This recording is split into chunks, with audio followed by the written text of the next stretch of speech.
I'm going to try and load it because my computer's gone a bit waffy. We found a presence in my old flat, and the paranormal investigator person who came out said she thought it was someone who hated women purely because of the list of expletives he produced when she confronted him to try and get shot of him. She suspected he may have dated back to witch hunting associates, as the building was very much of that era. Does that seem likely at all? I mean, does something lurk in a building for that long? And another question, what's the most volatile thing you've ever come across? Going back to the first question, it is possible that something from the past, even if the building that was there previous doesn't exist and a new building's been erected, it's still possible that the spirits like the witchcraft still remain. It's very much possible. The second question, what's the most volatile thing you've ever come across? This was the only volatile experience I've ever actually had, and that was at Hubbard Hills in Louth. This is a story I think I told you the other day. I told you, Matt. Remind me. With the demonic experience. Did I tell you that one? No, I don't know that one. This one, there was actually four of us on this one particular investigation at Hubbard Hills in Louth. We had a medium with us. Like I say, there was four of us. We split up into two groups. One concentrated on one area of Hubbard Hills. I concentrated on the other. Unbeknown to me, at that time, the medium was actually picking up on the name Lucifer. Now, Lucifer is a nickname for the devil. Yeah. He also picked up on the sound of hooves. So, two and two together, we've got four. Yeah. And we've got the devil. Now, this other so-called friend of mine challenged it, and the medium told him it was not a wise idea, a very silly thing to do. So his reaction to that was, well, if you're going to do anything, do it to Andy. Which I didn't know anything about, because I was at the other end of the field trying to gather my own evidence. At that moment in time, and I've never felt this before, I just felt a sense of fear in my stomach. I never felt anything like it before. I just wanted to be out of that field.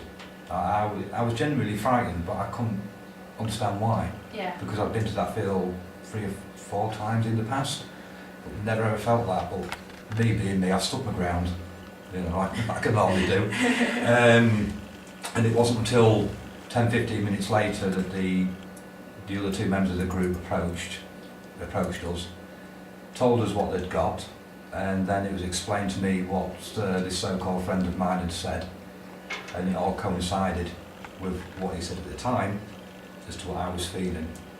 And that wasn't very nice.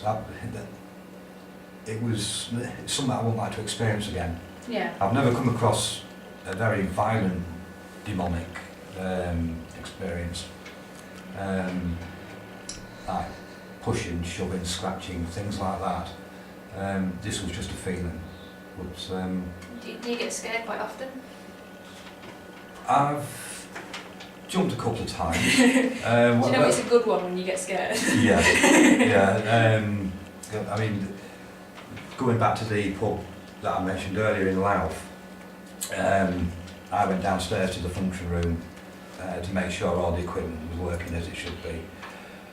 I was in there, and all I can describe this was as an old guy, very grumpy, mumbled something over my left shoulder, and that startled me. I looked round, I actually jumped, then spun, and when I landed, there was nobody there. So it was that clear. I actually radioed through to the 3 that was upstairs, thinking that one of them had come down and played a practical joke. So that was the most jumpiest moment I've had. Wow. The other jumpy moments, they include pigeons flying out of trees at 2 o'clock in the morning. That's not a good thing to do. Yeah. Not when you're in a graveyard at 2 o'clock in the morning. we had well, we have various things going on at my work. There's been various places where, like, we'll have all the pens in the pot, and then we'll come in the morning and the pens will be out the pot. And Yeah. no one's been in the shop, and there's no drafts or anything like that. There's no reason why the pens would have, you know, fallen over. And like, we'll have some bags. We've got these little sweetie bags that were left over from when we did a sweet buffet at a wedding. And they were all really neatly stacked when we came in one morning, and they'd all been ruffled up. Okay. And there was another day when Karen, who works with us, she was stood near the doorway and she was holding the vase, and at the time it wasn't a big gap to walk through, and Karen was stood in this gap and she felt someone, I can't remember if it was on her waist or on her shoulder, but just kind of touch her as if they were going past her, as if to say, excuse me. Okay. And she was holding a big tin vase at the time. And she just went, oh, sorry, and she just kind of turned around, and as she turned and realised there was no one there, she jumped and she dropped the vase.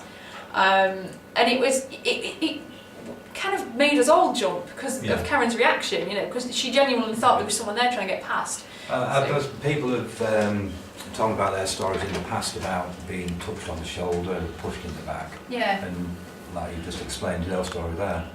But I've never actually experienced anything like that in the 6 years I've been doing this. So my thoughts on that would be something that doesn't have a physical body can't touch you. Yeah. I'm not saying that what I've been told It makes sense. you know, is being made up or it's a lie. It's just my own personal experience. It's never happened to me. Yeah. You see, so like I said, something that doesn't have a physical body can't touch you. Yeah. That's how I look at it. I mean, I don't know, maybe tomorrow night, maybe something like that will happen. Yeah. Maybe it never will. But I've got an open mind. Yeah.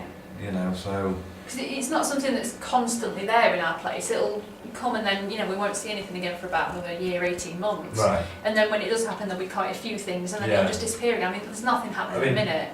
But my advice to that would be, if things do happen, I mean, this goes out to everybody, because you always hear reports of people saying that things have happened in this house over a period of time, but it's never ever been caught on camera. Yeah. So if somebody's experiencing a haunting, well, an intelligent haunting, I always advise to set a camera up and try and gain that evidence. So that's what I always advise people to do. You know, and then they've got the proof there to, you know, to show people it does happen. Yeah. You know, because I get a lot of people saying, well, this has happened in my house, did you get evidence? No. Well, how long's it been going on for? 6 months. And you never videoed it. Yeah. You know, so it's, I mean, the stories I get told, I mean, I'm thinking, God, I wish I was there at the time, you know. But you can always guarantee that when you go into an investigation, all these things that have happened, including what happened in Matt's shop, won't happen on the night. Yeah. You know. So, but a lot of people say that ghosts are grounded in the building that they're already in. I don't believe that. I believe if ghosts and spirits do exist, I believe they can roam about where they want, go where, you know, wherever they want.